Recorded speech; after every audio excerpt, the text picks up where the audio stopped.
66 million years ago, on a bright spring morning when the flowers were in bloom, an asteroid roughly 12 kilometers wide, traveling at 72,000 kilometers an hour, smashed into what is now Mexico, causing an explosion billions of times more powerful than the bombs dropped on Japan.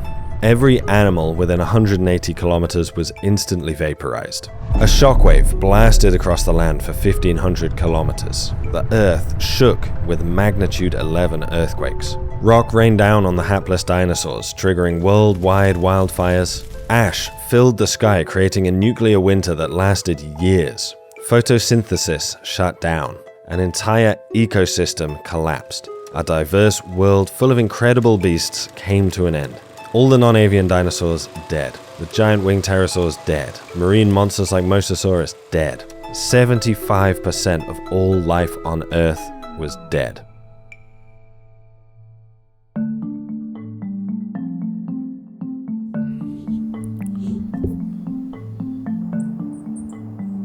This is going to sound a little bit strange, but I kind of love thinking about this day when the dinosaurs died, even though it's probably one of the worst days in the history of the Earth. You know, it's become almost meditative for me. Basically, whenever I think all my problems are so bad, blah, blah, blah, I'm so stressed, what have you, I just remember that at any moment in time, an asteroid could smash into the Earth, and yeah, it just makes my problem seem small. It's like that meme of the two guys on the bus. I'm definitely the one looking on the sunny side. But this moment in time has become more than just a psychological tool of mine. I've kind of become obsessed with it because obviously life did survive. It's all around me. And also we're here too. And I can't help but think, who was our ancestor that survived this moment? What fossils do we have? What do we know about this time? And do these fossils give us any clues as to how maybe we did survive this absolute apocalypse, this incredible asteroid impact? So that's what this video is about. Who was our ancestor when the dinosaurs died? Okay, so if we want to find our super ancient ancestors, way before even the evolution of humans, we have to understand what makes us who we are, what traits define us, and what a paleontologist would look for in the fossil record. You're probably all aware that humans are primates. We're in the order of primates. Our closest relatives are chimpanzees and gorillas, orangutans, we're all apes. Apes are dry-nosed primates, the haplorhines, alongside various monkeys and baboons, even tarsiers. And more distantly than that, we're related to lemurs, the strepsirrhines, the wet-nosed primates. But what is it that unites us all? What makes us all primates?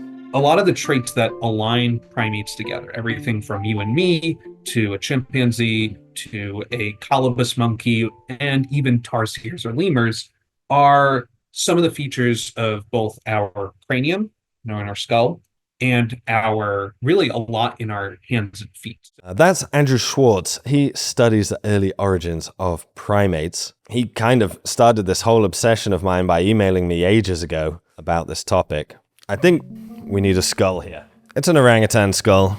A replica, of course. One really defining trait is that, of course, we have these large, forward-facing eyes and larger than average brains. Obviously, humans have big brains, but all primates have a larger than average brain. Interesting shaped skull here on the orangutan. The other feature that really defines our face is called the post-orbital bar. Basically, our eye socket is fully encased in bone. There's no gap around here. In other animals, like you see this guy right here, it's an opening. In a lot of other mammals, it's an opening. When we look at our dentition, our teeth, are generally actually pretty, they're not super derived. We have a lot of these ancestral conditions that the earliest, eutherian, the earliest placental mammal would have had. We don't have scissor-like teeth that carnivorous animals have. We don't have these really tall hypsodont teeth like horses or other grazers. We have low-crowned, broad-basined, kind of bulbous posterior teeth to consume our food. When we look at postcranial features, of course, we have diverging thumbs and big toes. Although, since humans evolved to walk upright, obviously our toe is not diverged anymore. But you can see it in early hominin fossils. We had a diverged big toe. We have fleshy pads on our hands and feet for grabbing. And crucially, we have nails. We have fingernails instead of claws. We have flattened distal phalanges, so the last bones in our fingers and toes, are flat rather than kind of curved like a dog's claw or cat's claw, where then there's a big nail on top of it. And that's something that is also a very unique trait to primates. Some primates have actually re-evolved claws, but the ancestral primate would have had nails on most, if not all, of their digits. Now, you might be thinking, how do we know that all these traits are evidence of shared ancestry and didn't just evolve independently? An example of convergent evolution. I was wondering that too. Is there any way in particular that we can tell that all of these traits come from a common ancestor and aren't an example of convergent evolution, for example? That's a good question. And we do need to ask that, because when we look at some of our close relatives that we know aren't primates, we see some of these traits reappear. This is the skull of a tree shrew, and it actually has a postorbital bar, but we think that is an example of convergent evolution. The reason that we're fairly confident that these traits, the postorbital bar or the converging large orbits or the nails or the divergent hallux and big thumb are a synapomorphy, are a derived shared trait among all primates, is because when we look through the great diversity, the hundreds of species of primates that are alive today or in the fossil record, we see that they all have this trait. All of these features, the forward-facing eyes, the grasping hands, the diverging toes, this all suggests we were clambering up and down these trees. We were up in the trees somewhere. And so I really wanted to know, when do we start to see these features appear in the fossil record? Who are the earliest primates? That asteroid that wiped out the dinosaurs is obviously an accident, quirk of fate, could not be avoided. But today, so many species are under threat, and it's entirely avoidable. It's driven by us, it's caused by us. And to do nothing is really a choice, and we have to do more to protect nature, basically, which is why I'm super proud to be partnered with Planet Wild. They are a community-based nature protection organization. Think of it as crowdfunding for helping nature. Every month, their 20,000 members pick a new project to help restore forests, protect the oceans, help bring back endangered species. It's fully transparent. They document all their work here on YouTube, so every month you can see what your contribution has achieved. I know this is a cliche, but truly ever since I've had children, I really think a lot about the world we're leaving for them.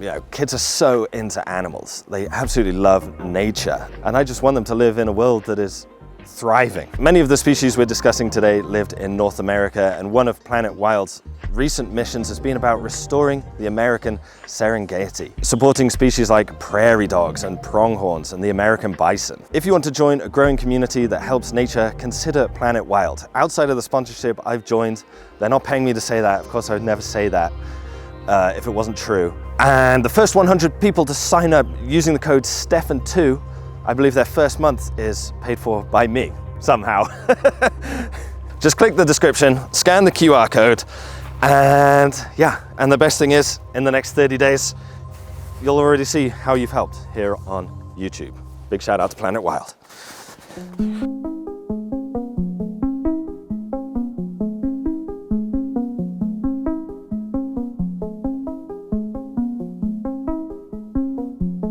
The earliest true primates appear around 56 million years ago during a time period called the PETM, or Paleo-Eocene Thermal Maximum. This was a really warm time in Earth's history. The polar regions were almost certainly free of ice.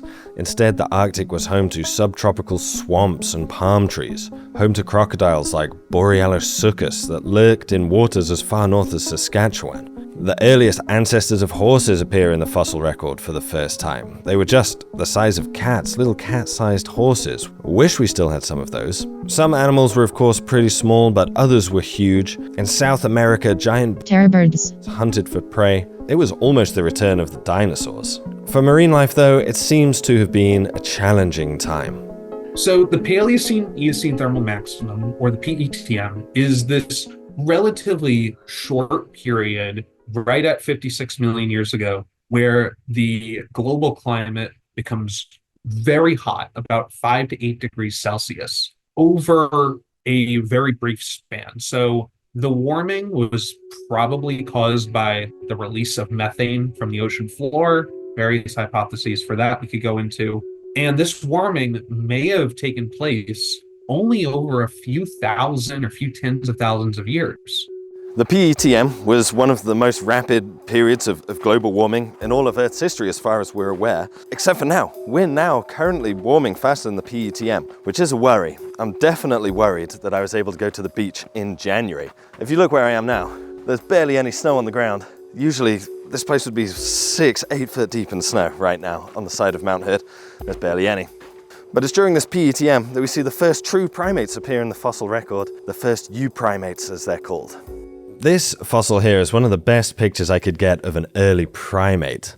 It's called Archicebus from China. See this poor little guy curled over. It's absolutely tiny, less than 1 ounce, whatever that is in metric. Fortunately, the feet were preserved, and the flat bones, sort of shield-shaped phalanges suggest that this animal had nails and was a primate like us. Of course, you can see other adaptations for climbing there too. We have another interesting primate specimen called Cantius. Another really interesting one where we have a few fossils is called Talhardina. It has some adaptations for climbing, but also a true orbital bar, suggesting it was a primate just like us. This specimen here is from China, but they have been found in Belgium, as far south as Mississippi, quite a widespread early primate. Basically all across the northern hemisphere, and that's probably because during the PETM, this was where the forests were. This was where the primates could live. It gets very arid, very dry, and doesn't return to pre-PETM, late Paleocene temperatures and weather conditions for about 200,000 years. We have these very elevated temperatures and low rainfall conditions. There's a problem, though, when we're thinking about the hunt for these early primates. There is a problem. Cantius, Talhardina, Archicebus, these primates that lived 56 million years ago, they're already quite derived. Paleontologists believe Talhardina and Archicebus were probably already on the side of the family tree that became tarsiers. They were dry-nosed primates like us. Cantius is probably an early wet-nosed primate, a strepsirrhine. This is the first big divide in the primate order between haplorhines and strepsirrhines, which means that these can't really have been the first primate. So we know that the earliest primate, their most recent common ancestor, lived considerably earlier than that. Finding these primates further back in time than the PETM is very difficult for a couple of reasons, though. First, all these different features that primates have, they didn't necessarily evolve all at once. You might find fossils that have some features of primates, but some features that primates don't have. And so figuring out their relationship to later species is really, really tricky. The second problem is that it seems we were just tiny. It seems we were just absolutely tiny. Look at the scale bar for some of these early primates. We're talking millimeters here. Look at the picture of this Talhardina jawbone compared to this man's fingers. Small creatures, like the size of squirrels and whatnot. Tiny animals. And that just makes it hard for them to become fossils. Fossilization is a rare process, right? Like an animal has to be buried quickly but gently, and then it has to survive until our time period, and then we have to find the right soil to get at it before it's destroyed by erosion or something. It's incredibly hard, it's incredibly difficult, and that's, it's difficult when you're talking about a giant animal like T-Rex or Triceratops. Never mind a tiny little mouse, basically a mouse-sized animal. It's so hard, it's so tricky, but nevertheless, we do have some cool examples that take us back to that moment 66 million years ago, to that time of the asteroid impact. Before the PETM, one group of animals we see with primate-like traits are the plesiadapiforms. Plesiadapiforms actually means near adapiforms. Adapiforms were an early family of primates, so they're near primates, basically. So the plesiadapiforms are our closest cousins. They're about as close to primates as you could be without being true primates. Okay.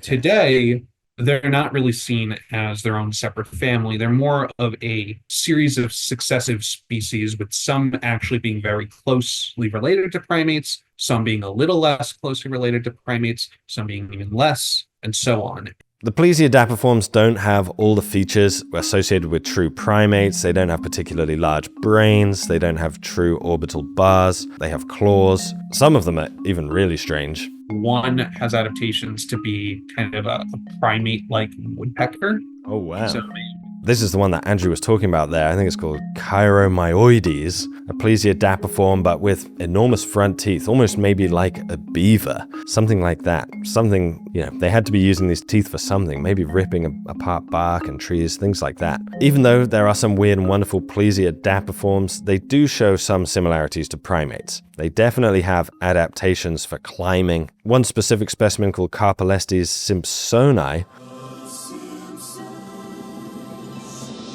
seems to have had a divergent big toe with a nail on the end. Classic primate stuff. And for much of our story prior to the PETM, we're really only dealing with the plesiadapiforms. We don't have primates prior to the PETM, but something like a plesiadapiform, something very similar to it, would have given rise to our lineage, all the primates. The oldest plesiadapiform ever found takes us about as close as we can possibly get to the extinction of the dinosaurs, realistically. This here, you probably can't even see that because it's so dark, but this here is Hell Creek, an offshoot of the Missouri River in eastern Montana.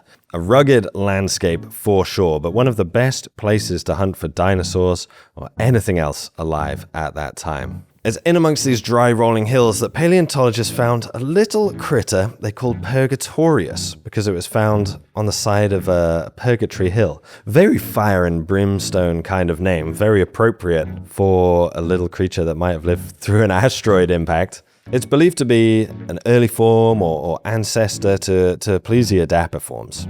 And because Purgatorius has a lot of these primate-like traits, a lot of its back teeth, its posterior dentition is similar to plesiadapiforms and primates, and it has ankle bones, actually, that are very similar to primate ankle bones, which are really good at grasping onto large diameter objects. So this was an arboreal animal. This is an animal that's climbing up and living in trees. Purgatorius is of course not a true primate, but it's the earliest example we have of perhaps a stem primate. The kind of creature that might have evolved into primates. It was something like Purgatorius. Closest animal alive today that might resemble Purgatorius is probably the closest relative of primates, a tree shrew. Antholugos. Purgatorius was probably quite similar to this little chap. The really incredible part, though, are the age of these fossils. They were excavated from layers that date to just 100,000 years after the asteroid impact. Right back to the time of the dinosaurs, basically. This tiny creature, just 15 centimeters big, weighing no more than 100 grams, it was almost certainly the kind of creature that survived the impact. They lived through this terrible moment in Earth's history, this tiny little furry chap. And seemingly, Purgatorius or something like Purgatorius evolved into primates. It's always subject to change, of course, but with the evidence we have at the minute, this is as close as we can get. This is basically our ancestor that survived the asteroid impact. Whilst I had the opportunity to chat to Andrew, though, I wanted to know one final thing. Do we have any idea what was driving our evolution? What kind of habitat our earliest primates evolved in?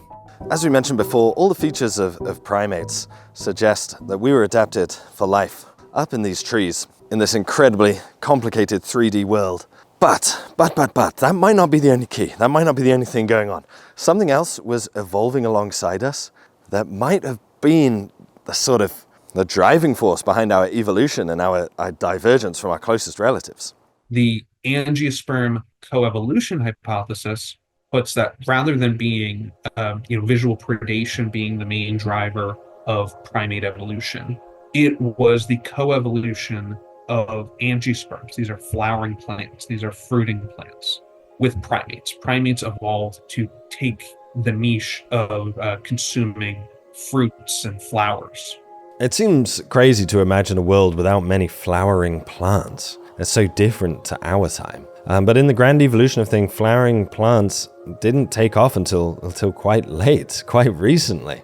Although they first evolved over 100 million years ago, they wouldn't be the dominant form of plant life until around 85 million years ago. Now, obviously, that's about 20 million years before our little Purgatorius existed. Here's the interesting thing. Ignoring the fossil record, according to genetic estimates, the primate order split from our closest relatives around 80 million years ago. Like, we kind of evolved alongside these flowers. Our tiny furry bodies and perhaps our ability to live in dens or holes in trees. Probably helped us survive the, terrible winters that must have followed that asteroid strike. We didn't need to eat tons of stuff, we're kind of generalists. We could nibble on an insect, we could nibble on a fruit, we could nibble on a flower. Anything to keep us warm, keep us going. The dinosaurs, these big beasts at the top of the food chain, they needed so much more. They needed so much more food to keep them going. A T-Rex can't just nibble a couple of ants and be okay. So basically that's what science knows at the moment. That's kind of the limit of our scientific knowledge. True primates seemingly emerged in the heat of the PETM as North America split off from Europe. For the 10 million years after the asteroid impact, the plesiadapiforms, the diverse group of kind of semi-primate-like animals were roaming the world. Little tiny purgatorius or something like that was making it through the nuclear winter that followed, with little furry bodies, and they were probably doing it by chewing on bugs and eating flowers and berries and stuff like that. You may owe everything, we may owe everything, absolutely everything, to the evolution of flowers, a furry body, and nibbling on an insect. Think about that, man. Think about that. Crazy. We're flower people. We're really flower people. Thank you for watching. Doesn't that make you want to support conservation work? Honestly, we are a product of our ecosystem, truly. We can't live without it. Go check out Planet Wild if you're interested in supporting conservation work. You can see their work for yourself on YouTube. Go check out their work on the American prairie, for example, if you want to see what they're up to. And yeah, stay tuned for the next one. Thank you so much. Bye.